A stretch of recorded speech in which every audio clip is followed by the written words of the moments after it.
그 안에 뿌리를 박으며 세움을 입어 교훈을 받은 대로 믿음에 굳게 서서 감사함을 넘치게 하라. 누가 철학과 헛된 속임수로 너희를 노력할까 주의하라. 이것이 사람의 유전과 세상의 초등학문을 쫓음이요 그리스도를 쫓음이 아니니라. 아멘.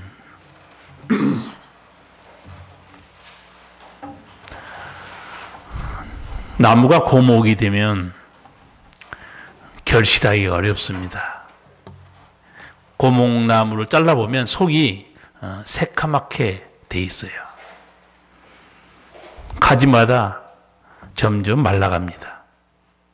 그런데 늙어도 결실하는 나무가 있습니다. 진액이 풍족하고 빛이 청청합니다. 어떤 나무인가? 하나님의 전에 심겨진 나무입니다. 하나님의 뜰 안에 있는 나무입니다. 하나님의 집에 심겨진 나무가 어떤 나무이길래 이렇게 늙어도 결실하는가? 사실은 나무가 아닙니다. 하나님을 경외하는 의인을 말하는 겁니다. 시편 92편 제가 읽어드릴게요. 의인은 종려나무같이 번성하며 레바논의 백향목같이 발육하리로다. 여호와의 집에 심겼으며 우리 하나님의 궁정에서 흥왕하리로다. 늙어도 결실하며 진액이 풍족하고 빛이 청청하여 여호와의 정직하심을 나타내리로다. 아멘. 의인은 종려나무처럼 번성합니다. 레바논의 백향목처럼 하늘 향해 끊임없이 치솟습니다. 비결은 무엇인가? 여호와의 집에 심겨졌기 때문입니다. 하나님의 뜰 안에 있기 때문입니다. 하나님께로부터 모든 것을 다 공급받고 있어요. 여러분이 나이 들어서 점점 이제 철이 들면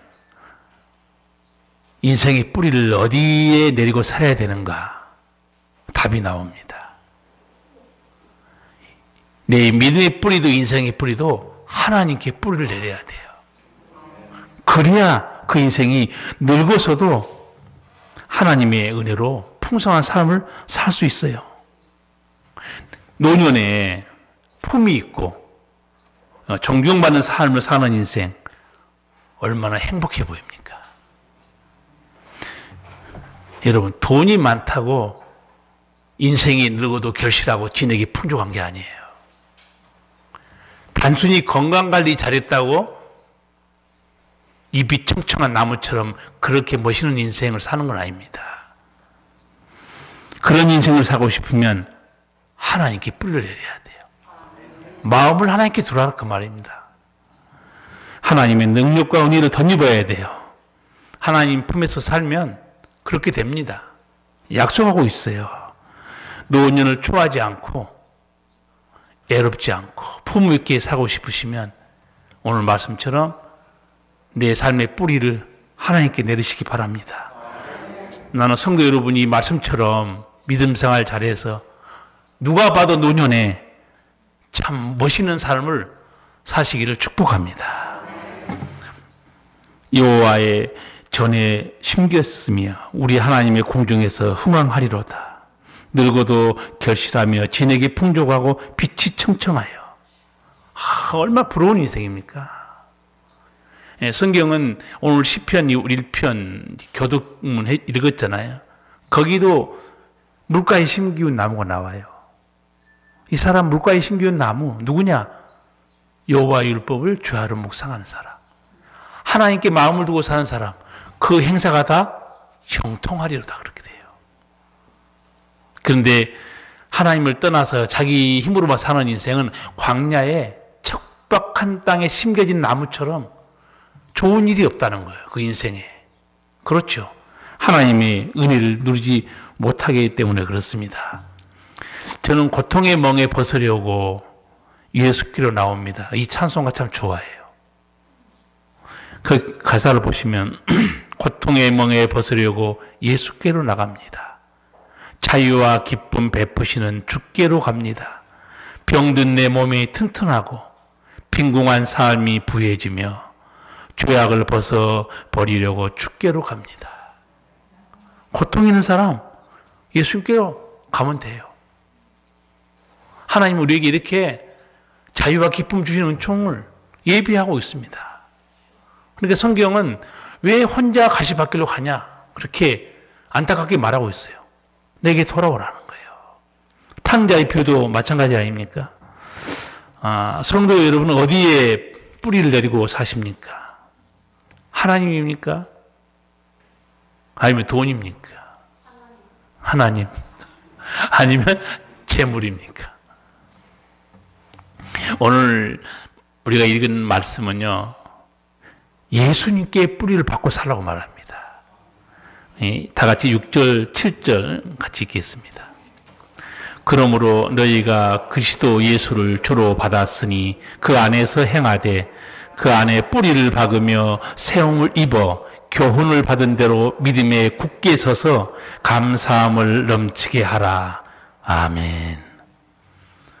이거 예수 믿는 사람에게 주신 말씀이에요. 너희가 그리스도 예수를 주로 받았다는 거예요. 성도 여러분, 잘 생각해 보세요. 하나님을 모르고 살았던 내가 예수님을 이제 구주로 믿고 산다는 거 얼마나 큰 은총입니까? 지금까지 내가 안 믿었다고 한번 생각해 보세요. 정말 그 인생이 어떻게 되겠습니까? 예수님을 구주로 믿을 수 없는 내가 예수님을 내가 믿는 게 아니고요. 믿어지는 은총을 받고 사는 거예요. 믿어지는 거예요. 얼마나 많은 사람이 예수 믿고 싶은데 안 믿어집니다. 저는 그래서 이 믿는다고 말하는 것보다도 더 큰 은혜는 믿어지는 거예요. 이게 왜 이런가? 성령의 설득 때문에 그렇습니다. 하나님의 사랑의 손길 때문에 그런 거예요. 마귀의 손아귀에 있던 우리를 예수님이 강제로 빼냈습니다. 전적인 하나님의 은혜예요. 저는 이런 이제 예수님이 내가 세상에서 너희를 택한 거로 세상에 너희를 미워하고 있다. 세상에 마귀를 말하고 있어요. 그런 말씀 보면 내가 예수 믿고 구원받은 게 알고 보니까 치열한 영적 전쟁에서 예수님이 나를 건져낸 거예요. 그냥 믿는 게 아닙니다. 우리가 생각할 때는 뭐 전도 받고 나오다 말다 하다가 은혜 받고 예수 믿는 것 같지만 예수님이 그 마귀의 손아귀에 있던 우리를 강권적인 권유로 빼냅니다. 성령으로 역사해줘요. 이런 치열한 영적 전투에서 우리가 구원받은 것이지 그냥 나 혼자 왔다 갔다 믿음 생긴 거 절대 아니에요. 얼마나 그 은혜가 감사한지 모릅니다. 이 은혜를 받아서 하나님의 자녀가 되었으니 이제는 세상에 뿌리를 내리지 말라고 그래요. 예수님께 뿌리를 박으러 말합니다. 여러분, 뿌리가 얼마나 중요합니까? 뿌리가 모든 걸 지탱하고 있어요. 제가 어제 저녁에 환경 스페셜 다큐멘터리, 이게 설악산에 있는 야생화 들꽃 너무 예뻐가지고 그걸 이제 한참 보고 있었어요. 그걸 순간 촬영을 했는데 꽃봉오리가 탁 터지면서 꽃이 활짝 피는 거예요. 그걸 보는 순간에 너무 신기해서 저 식물이 무슨 동물처럼 힘도 없는데 어떻게 쫙 꽃을 펴지? 너무너무 신기해서 쳐다보고 있는데 해설자가 이렇게 말해요. 꽃봉오리가 활짝 핀 거는 다 뿌리의 힘입니다. 들어보니까 맞아요. 뿌리의 힘 때문에 그 힘을 받아서 꽃이 활짝 핀다는 거예요. 뿌리의 힘 때문에 열매 맺는 겁니다. 아, 그렇구나. 그 순간에 이제 난 하나님이 기억나는 거예요. 하나님 보이지 않아요. 뿌리 안 보이죠. 보이지 않는 뿌리 때문에 열매도 맺히고 꽃도 피는 거예요. 보이지 않는 하나님의 그 공부하시는 은혜 때문에 내가 거룩한 백성이 된 거고 하나님 은혜를 누린 겁니다. 뿌리를 어디 내리고 받고 사느냐 너무너무 중요한 거예요. 여러분, 뿌리를 예수님께 깊이 받고 그 은혜로 사시길 바랍니다. 예수님께서는 이 뿌리가 깊지 못해서 말라버린 씨앗, 씨 뿌리는 비유 말씀하셨죠. 그게 돌밭에 떨어진 씨입니다. 마가복음 4장 말씀입니다. 또 이와 같이 돌밭에 뿌리었다는 것은 이들이니 그 말씀을 들을 때 즉시 기쁨으로 받으나 그 속에 뿌리가 없어 잠깐 견디다가 말씀을 인하여 환난이나 핍박이 일어난 때에는 곧 넘어지는 자요. 돌밭에서 씨는 떨어졌어요. 싹은 났어요. 돌밭에 뿌리를 내릴 수가 없잖아요. 그러니까 결국 어떻게 되는가? 시련이 닥쳐오고 환난이 일어나면, 핍박이 일어나면 넘어져 버려요. 근데 이제 제가 이 씨 뿌리는 비유를 묵상하면서 이게 다 넘어질 만한 이유가 있구나 그런 생각이 들어요. 왜 그러는가? 자, 핍박과 시련이 닥쳐요. 이게 뭔가를 해석을 못합니다. 아니 예수 믿으면 잘 된다는데 왜 더 힘들고 어렵냐 이거야. 모르고 있어요. 공격자가 있습니다.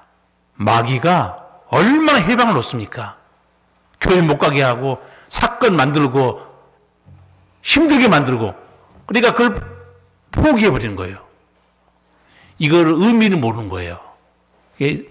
영적 전쟁에서 이기시려면 원수 마귀의 회방이 나를 넘어뜨리는구나. 그거 반드시 명심해야 됩니다. 지금도 원수 마귀는 우는 사자처럼 돌아다니고 있어요. 사실 우리가 예수 믿는 걸 알고 보면요, 치열한 영적 전쟁입니다. 예수님께서 제자들 전도대 보냈죠. 2명씩. 그리고 돌아와서 보고합니다. 주여, 주의 이름에 귀신들도 우리에게 항복했습니다. 귀신들이 항복하고 떠나갔거든요. 그때 예수님이 우리가 알아들을 수 없는 말을 해요. 사탄이 하늘로부터 번개처럼 떨어진 걸 내가 보았느니라. 보세요, 이게. 이런 일이 벌어지고 있습니다. 예수 이름의 권세를 사용하니까 사탄이 팍 떨어지는 거, 힘을 못 쓰고. 그러니 얼마나 우는 사자처럼 우리를 삼키려고 할 때 하나님 가까이 못하게 하는, 말씀을 못 듣게 하는 이 모든 일들이 예수 믿으면 잘 돼야 되는데 왜 더 어려워지느냐? 거기 공격자가 있는 걸 알아야 됩니다. 모르니까 자기 마음대로 해석해서 교회를 떠나버려요. 성도 여러분, 천국 가는 길이 그렇게 쉬운 길입니까? 아무나 천국 가는 줄 아세요?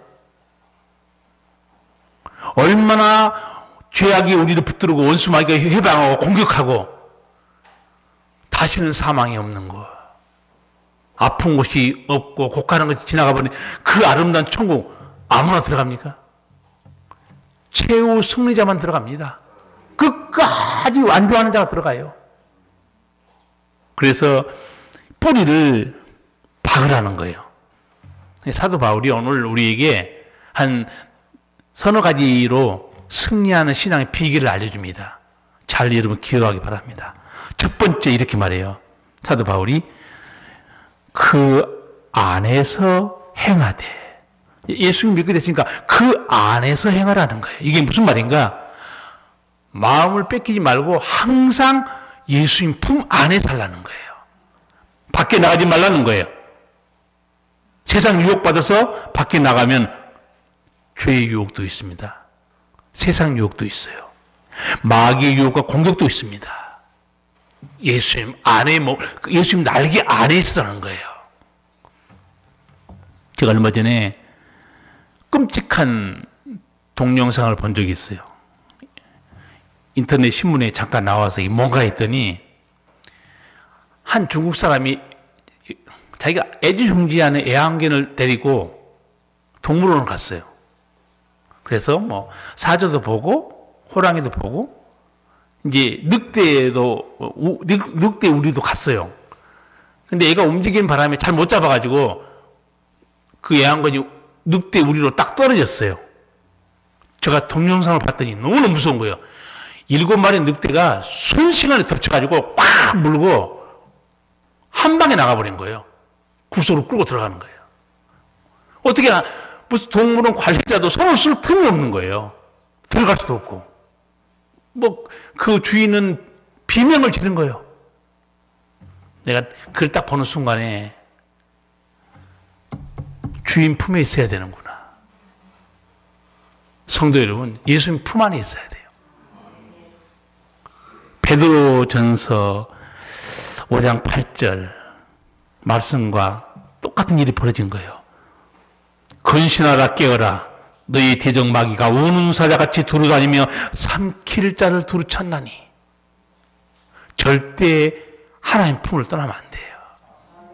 그래서 사도 바울이 말한 거, 그 안에서 행하라는 거예요.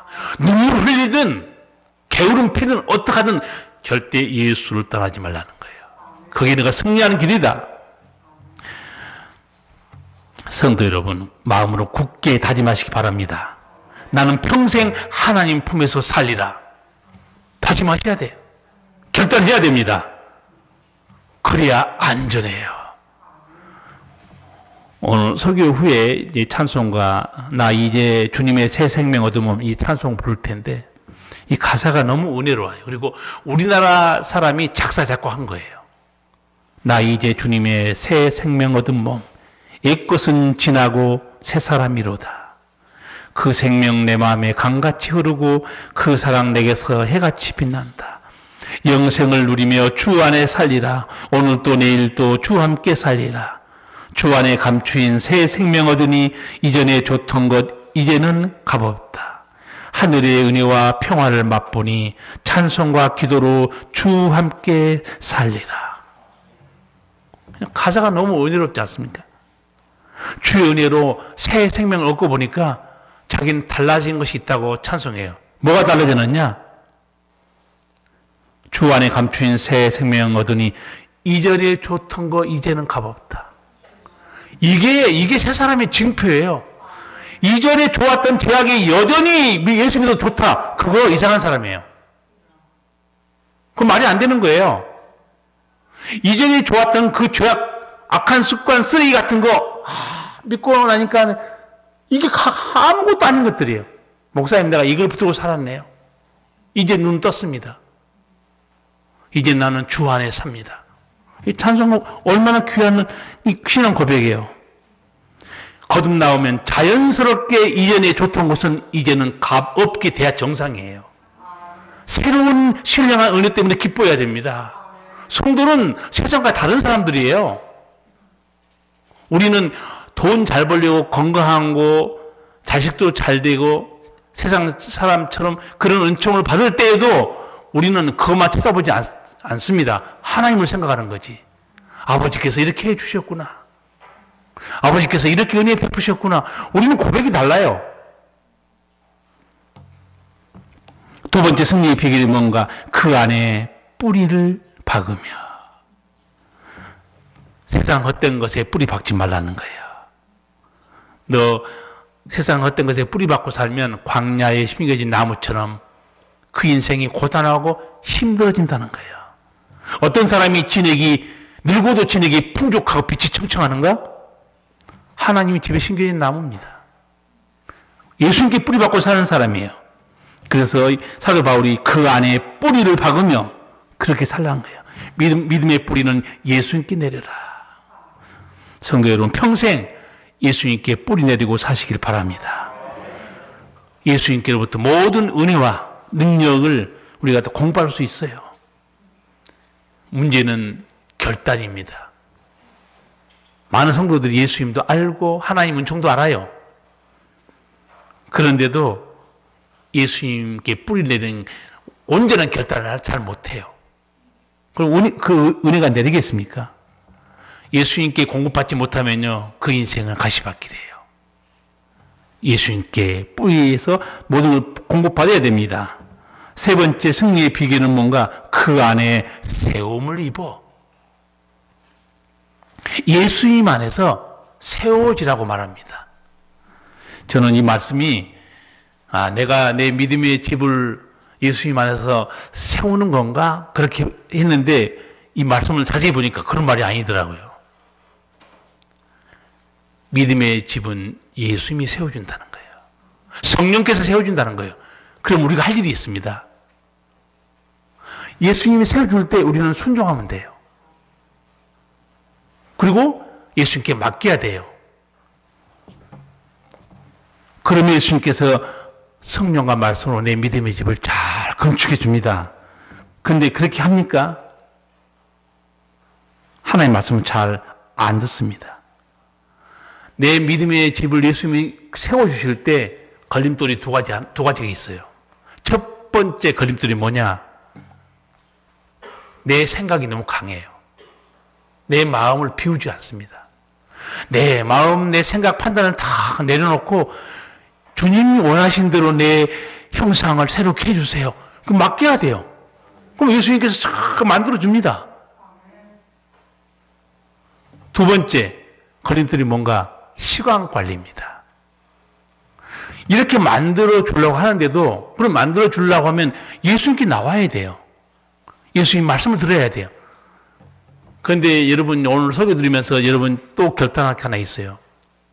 돈 버는데, 취미생활 하는데, 여행 가는데, 하고 싶은 일 하는데, 사람 만나서 즐겁게 지내는데 거기는 별 생각 없이 아낌없이 시간 냅니다. 네, 하나님을 만나는 시간, 하나님 음성 듣는 시간, 이거는 아까워하는 사람 너무 많아요. 그런 믿음을 주께서 보실 때 어떻게 하겠어요? 우리는 하나님의 구약 성경에 나타난 하나님의 음성을 들을 필요가 있어요. 나는 나를 존중히 여기는 자를 존중히 여기고 나를 멸시하는 자를 경멸히 여기리라. 여러분 예배당에 와서 하나님께 경배하면서 찬양하고 말씀 드리는 거 하나님을 존중히 여기는 행위입니다. 내가 나를 존중히 여기서 엎드려 경배하면 나도 너를 존중히 여겨주겠다는 거예요. 그러니까 여러분 하나님께 예배 드리고 하나님 말씀 드리는데 영순위로 시간을 내기로 작정하셔야 됩니다.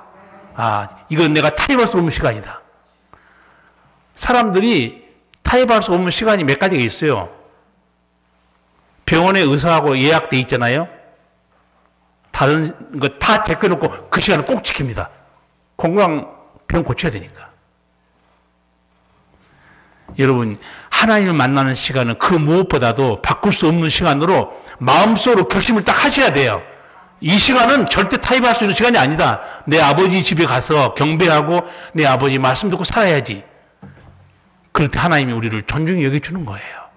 시간 나면 교회 가고 시간 안 나면 안 나고. 그러면 하나님 볼 때 어떻게 생각하겠어요? 너는 나를 존중히 여기지 않는다는 거예요. 내가 원하는 것만 하고 살고. 여러분 정말 마음을 비워야 되고 하나는 정말 결단해야 될 게 하나님 음성 듣는 시간 예배에 대한 시간은 여러분이 딱 결단해 놓고 마음을 딱 그렇게 먹잖아요. 그럼 됩니다. 그렇게 나는 이 시간은 절대로 다른 거 바꿀 수 없어. 목숨 걸고 난 이 시간은 하나님 만나는 시간이다. 정하셔야 돼요. 예수님도 우리에게 마태복음 6장 33절에서 이렇게 말씀하십니다. 너희는 먼저 그의 나라와 그의 의를 구하라. 그리하면 이 모든 것을 너에게 주시리라. 네 번째 승리의 비결은 뭐냐? 교훈을 받은 대로 믿음에 굳게 서서 감사함을 넘치게 해라. 교훈을 받은 대로 무슨 말인가? 하나님 말씀을 내가 배웠으면 배운 대로 살라는 거예요.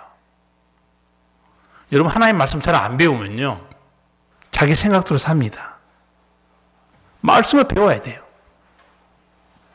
말씀을 안 배우고 굳건한 성도로 설 수 없어요. 뭐 우리 동네 우리 시찰에 있는 옆에 교회 여러분 아시겠지만 권사도 집사도 신천지에 빠진 거예요. 참 저는 상식으로 생각해도 얼마나 그 행동이 무지하냐면요. 이단들은 신학대학원이 없어요. 성경에 박사학위 받은 교수도 없습니다. 자기들끼리 몇이 모여가지고 신천지 만들고 무슨 박옥수 이단 만들고 자기끼리 몇 명이 앉아가지고 뭐 계시 받았다고 그러고 깨달았다고 거기를 왜 쫓아갑니까? 얼마나 분별력이 없으면 그럴까요? 우리는 이제 정통 교단이 한국에 몇 개 있지 않습니까? 장로교, 감리교, 성결교, 침례교, 순복음. 이 다 신학대학원을 가지고 있습니다. 다 신학대학 교수들이 포진하고 있어요. 그래도 저도 성경을 이렇게 읽어보면 참 해석하기 더 어려운 게 굉장히 많은데, 그 이단들 자기끼리 모여가지고 제일 그 믿는 자를 현혹하는데 잘 먹히는 게 뭔지 아세요? 계시받았다는 말입니다. 이만희도 자기가 계시받았다는 거예요. 계시받았다고 하면 이거 검증이 안 됩니다.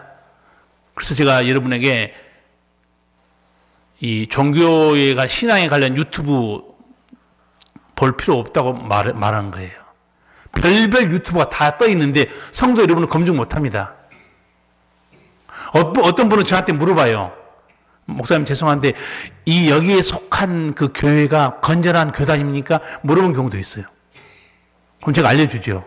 그거는 아닙니다. 조심하세요. 괜찮습니다. 여러분이 그리스도의 가르침을 받고 제대로 서 있으면 양평에 있는 신천지를 왜 찾아갑니까? 근데 저도 좀 약간 놀랬던 거는 전에 있던 교회에 상당히 신실한 권사하고 집사였거든요. 성경 공부하러 갔대요. 근데 여기서 가르친 걸 밖에 가지고 나가면 안 되고 노트도 그냥 여기 놓고 가라는 거예요. 약간 의심이 들잖아요. 아니 뭐 성경 공부했는데 노트 가지고 밖으로 나가면 뭐 무슨 탈이 있어요. 근데 공부는 여기서만 하셔야 되고 노트는 밖에 가져가면 안 됩니다. 나중에 알고 보면 신천지였어요. 예수님이 종말을 설명하면서 했던 경고 중에 한 가지가 뭐냐? 사람의 미혹을 받지 않도록 조심하라고 그래요. 사람이 누군지 아세요? 바로 거짓 선지자 이단들입니다. 사람의 미혹을 받지 않도록 조심해라. 하수님이 있으면 택한 자라도 미혹해 한다는 거예요. 그래서 여러분 교훈을 받은 대로 믿음에 굳게 서야 됩니다. 하나님 말씀에 굳게 서야 돼요. 여러분의 믿음이 얼마나 굳건히 서 있는가 제가 한 6가지 질문을 드릴 텐데 스스로 답을 찾으시든가 집에 가서 찾으시든가 못 찾으면 저한테 연락하세요. 첫 번째, 나는 어떤 말씀 때문에 어떤 상황에서도 흔들리지 않은 반석 위에 서 있는 신앙이 되었는가? 어떤 말씀 때문에 나는 반석 위에 서 있는 신앙이 되었는가? 두 번째, 나는 어떤 말씀 때문에 예수님께서 내 구세주 되심을 의심 없이 믿게 되었는가? 세 번째, 나는 어떤 말씀 때문에 천국을 의심하지 않고 확실히 믿게 되었는가? 네 번째, 나는 어떤 말씀으로 시험과 고난에도 흔들리지 않게 되었는가? 다섯 번째, 어떤 말씀에 내 삶의 주인은 내가 아니라 하나님으로 믿게 되었습니까? 여섯 번째, 어떤 말씀 때문에 하나님께 예배 드리는 것이 가장 소중하다고 믿게 되었습니까? 여러분이 답을 충분히 찾을 수 있어요. 왜? 자기가 예수 믿으면서 이 말씀 때문에 나는 은혜 받고 나는 흔들리지 않게 됐다. 나는 이 말씀 때문에 예배가 가장 소중하다. 나는 이 말씀 때문에 하나님이 내 삶의 주인이라고 믿고 알게 됐다.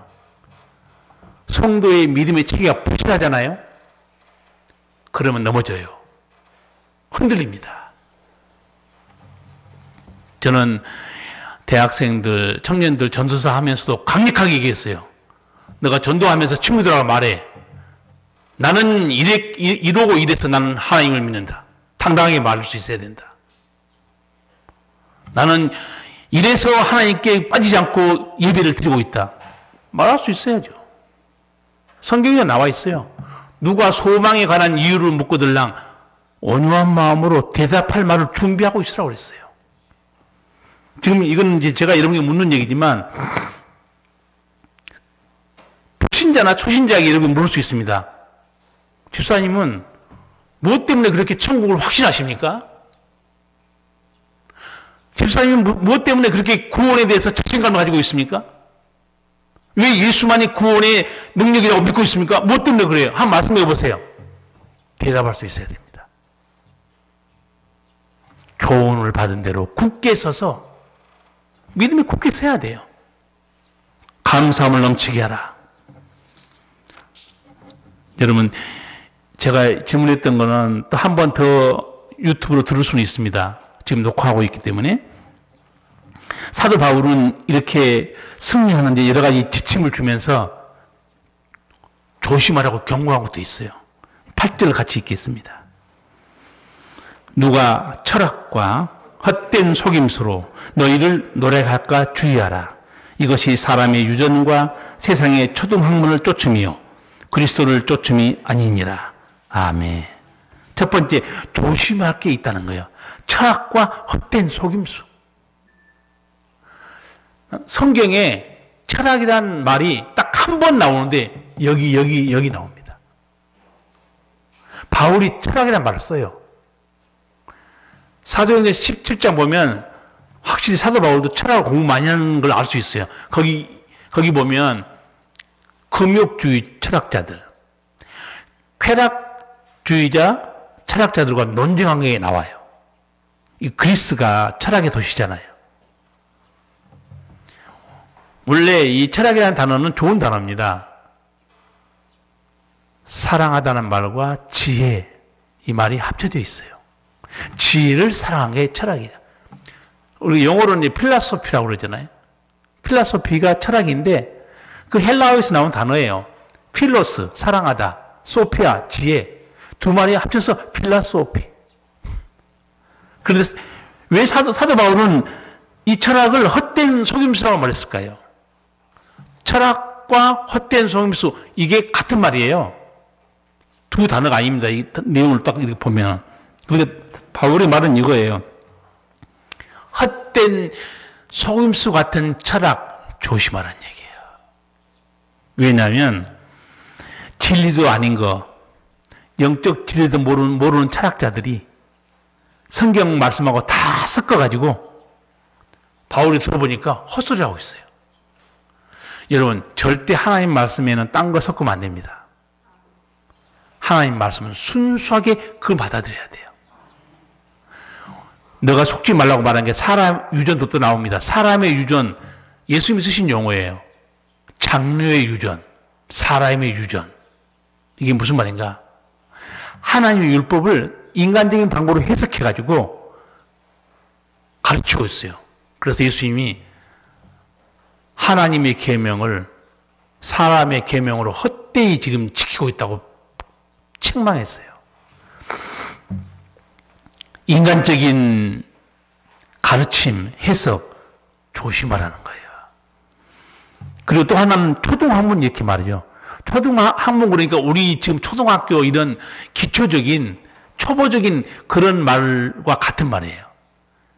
근데 바울은 이걸 뭘 이렇게 말하고 있냐면 유대인들이 지키는 제사나 절기나 무슨 천사 숭배나 이렇게 예수님이 가르쳐준 진리에 비하면 유치원 수준도 안 된다 그 말이에요. 왜 그런 쓸데없는 마음 뺏기지 말라는 거예요. 예수님께 뿌리를 받고 예수님이 가르침을 받아라. 그게 사는 길이다. 그게 알려주는 거예요.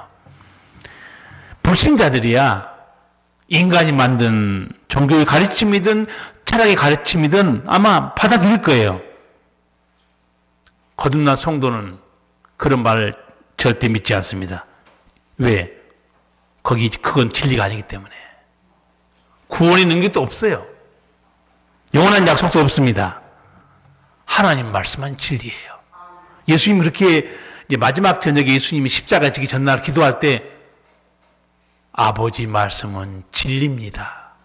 이 말씀으로 우리 제자들을 거룩하게 해주세요. 기도했어요.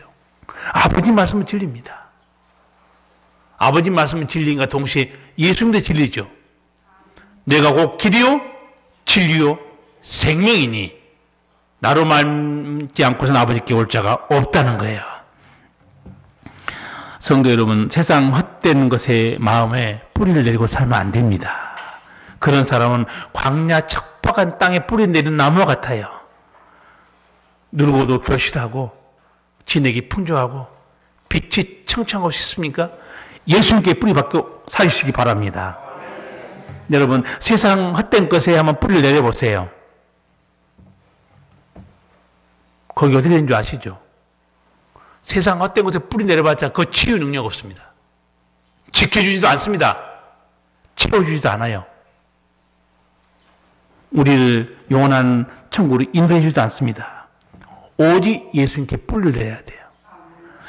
예수님께서 그 38년 된 병자 베데스다 못 가서 고쳐줬죠. 그것 때문에 유대인들도 시비 겁니다. 이 안식일 날 율법을 어기고 병을 고치느냐? 그때 예수님께서 정말 너무너무 유명한 말씀 해줬어요. 유대인들이 듣고 하면 놀랐을 거예요. 내 아버지께서 이제까지 일하시니 나도 일한다. 하나님 아버지가 쉬지 못하고 일하시는데 내가 어떻게 안식이라고 쉬고 있겠냐 그 말이에요. 여러분 요한계시록 2장 1절을 보면요. 예수님이 지금도 일하고 있는 내용이 거기 나와 있어요. 어떻게 되어 있냐? 이렇게 되어 있어요. 거기 보면 오른손에 7 별을 붙잡고 7 금촛대 사이를 거니신 이가 가라사대. 지금도 예수님은 오른손에 7 별, 별이 누군가? 7교회 목회자들입니다. 7 금촛대는 7 교회를 말하고 있어요. 지금도 예수님께서는 성도들 사이를 돌아다니고 목회자를 붙들어주면서 지키고 고쳐주시고 은혜 베풀고 있어요. 이 예수님께 뿌리를 내려야지 뭐 지켜주지도 못한 헛된 것에 마음 뺏기고 살면 그 인생은 참 불쌍해지는 겁니다. 오직 우리 주님만이 내 삶에 필요한 걸 채우시고 또 아버지 집에 갈 때까지 내 삶을 인도해 주십니다. 여러분 오늘 말씀 들으면서 몇 가지 결단을 제가 하시라고 그랬어요. 주 안에 살아야 되는 거. 예수님께서 성령과 말씀으로 내 믿음을 집을 지어줄 때 순종해서 시간을 내는 거. 내 마음을 비우는 거. 그리고 예수님께 뿌리박고 살면 우리가 모두 흠모하는 거. 다 우리 지금 늙어가잖아요. 늙어도 결실하며 진액이 풍족하고 빛이 청청하다. 이 은혜를 누리시기 바랍니다. 기도하시겠습니다. 살아계신 우리 아버지 은혜를 감사합니다. 주께서 오늘 또 우리를 부르시고 아버지 앞에 나와 복된 말씀, 은혜의 말씀 듣고 살게 하시니 감사합니다. 아버지 우리는 예수님께 뿌리를 받고 예수님께서 내 믿음의 집을 거룩하고 아름답게 지어주실 때 내가 마음을 피고 시간을 내서 순종함으로 하나님의 거룩한 영이 거하는 거룩한 믿음의 집이 되고 주님의 향기를 품어내는 삶이 되게 하여 주시옵소서. 예수님 이름으로 기도하옵나이다. 아멘. 찬송가 493장 부르십니다.